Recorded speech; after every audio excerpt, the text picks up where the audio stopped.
Amen. Let's turn to our Bible. We go to Philippians chapter 1.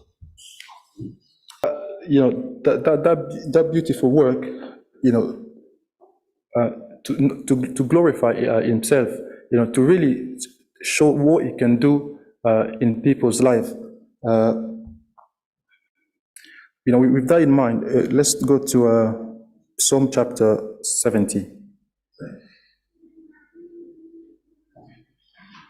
And it's very important to have faith and to believe that, the work that the Lord has started in us, God is faithful and, is invested in it and is willing to see it through.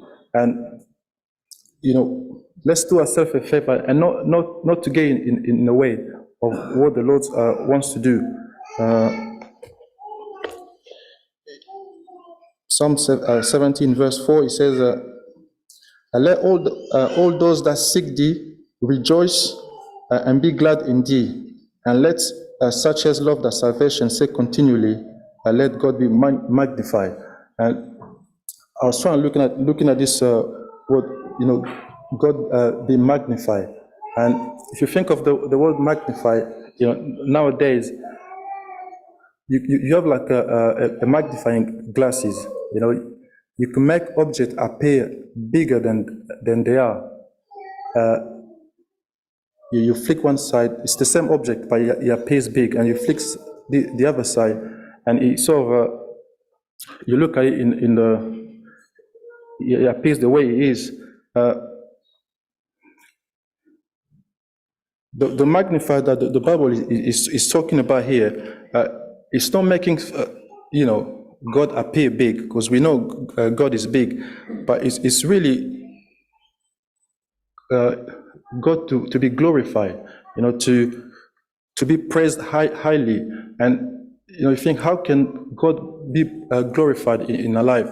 It's really through our action, through our testimony. I did check with my wife on this. My wife on her testimony, she talks about how she went to this alcohol anonymous meeting, and she was told God is powerful, but is no more powerful than alcohol. And you think, that's what the world does. They take a little issue and they make it to seem bigger than God. But at least she had this. At that point, she probably got to the point where she didn't want to get in the way of God's work. The works that the Lord has started in her life, and she just believed that God could hear her. And it turned out to be God was bigger than the alcohol, and she was healed. And then you can see through that testimony, the glory goes to God, because how else you get healed from something like that when people said, well, alcohol is bigger than God, but through a testimony, God was able to show that, no, I am bigger than alcohol. And that's what we really want to do through our action, bring praises to the Lord.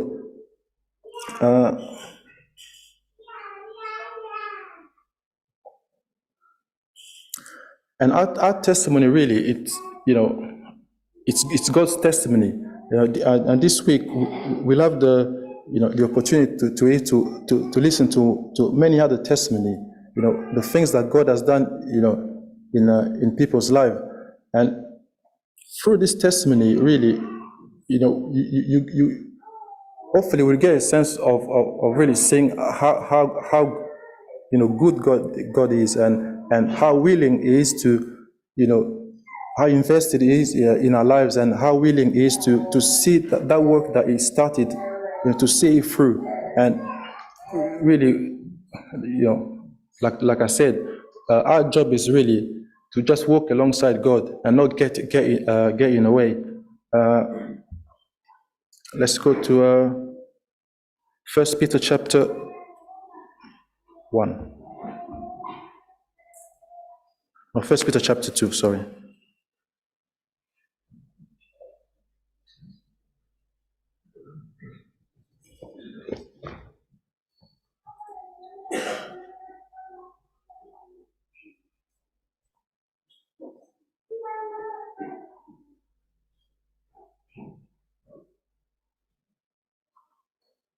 And in verse 5 it says, ye also, as lively stone, are built up a spiritual house, a holy priesthood, to offer up spiritual sacrifice acceptable to God by Jesus Christ.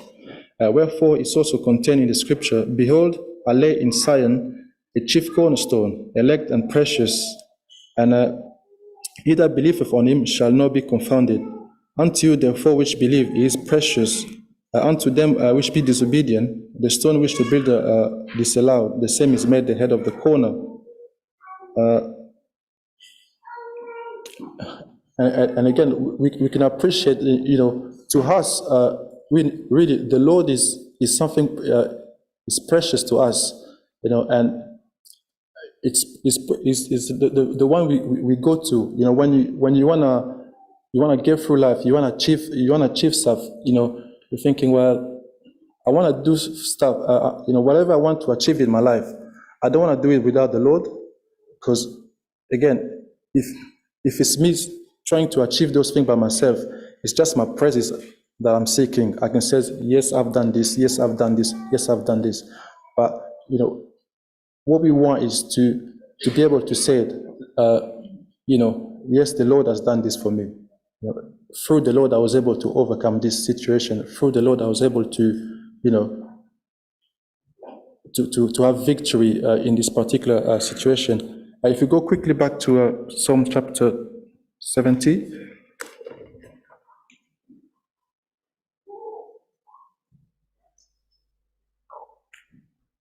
And we finish on this.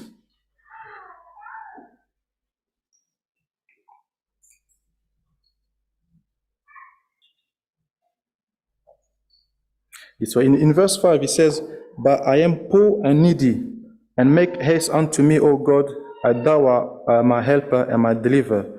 O Lord, make no tarrying. And that's the, it does realize that he is poor and needy.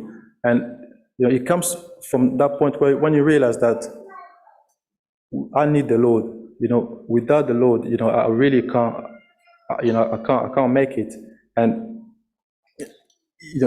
then we seek the help from the Lord. As the previous verse says, let all those that seek thee rejoice in thee and be glad in thee. And then we can find a joy in the Lord. When the Lord gets you through any situation, or when we hear in a testimony of how the Lord delivers people, we rejoice in that, because so it kind of encouraged us that if the Lord can do that for them, He can also do that for us. And so we really go on and really, through our testimony, through our action, trying to show, what God can do in people's life. He can change life, and I can even save people. I think that's all I have to say. I'll leave it there.